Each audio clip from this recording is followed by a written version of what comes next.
முதலமைச்சர் ஸ்டாலின் அவர்களுக்கும் சமூக நீதிக்கும் எல்லளவும் சம்பந்தம் கிடையாது. திமுகவுக்கும் சமூக நீதிக்கும் எந்த சம்பந்தம் கிடையாது. இன்னும் சொல்ல போனா திமுக சமூக நீதிக்கு விரோதி மட்டுமில்ல, சமூக நீதிக்கு துரோகி என்று நான் சொல்லுவேன். இங்க நான் அரசியல் பேசல, இது சமூக நீதி பிரச்சனை. சமூக நீதி பிரச்சனை என்ன செஞ்சிருக்கணும்? இன்று தமிழ்நாட்டிலே சாதிவாரி கணக்கெடுப்பு நடத்த வேண்டும். கர்நாடகாவிலே 2வது முறை நடத்தி கொண்டிருக்கின்றார்கள். தெலுங்கானாவிலே முடித்து விட்டார்கள், பீகாரிலே முடித்து விட்டார்கள், ஒடிசாவிலே முடித்து விட்டார்கள், ஆந்திரா, ஜார்க்கண்ட் நடத்தி கொண்டிருக்கிறார்கள். எங்க கோரிக்கை என்ன? ஒன்று, தமிழ்நாட்டிலே சாதிவாரி கணக்கெடுப்பு நடத்தி அதில் பட்டியலின மக்களுக்கு 2 விழுக்காடு கூடுதல் இடஒதுக்கீடு கொடுங்க.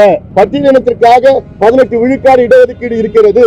அதில் 5ஆக 6ஆக உட்பிரிவுகளை ஏற்படுத்தி அதில் யாருக்கு கிடைக்கவில்லையோ அவர்களுக்கு கொடுக்க வேண்டும் இடஒதுக்கீடு. பிசியில எத்தனையோ சமுதாயத்திற்கு ஒரு இடம் கூட கிடைக்கல. அவங்களுக்கு கண்டுபிடிக்கிறதுக்கு எப்படி செய்யணும்? ஜாதிவாரி கணக்கெடுப்பு நடத்தினாதான் கண்டுபிடிக்க முடியும். அது ஜாதி பேர் பிடிக்கலன்னா நீங்க சமூக நீதி கணக்கெடுப்புன்னு பேர் வச்சுக்கீங்க, ஆனா கணக்கெடுப்பு நடத்துங்க.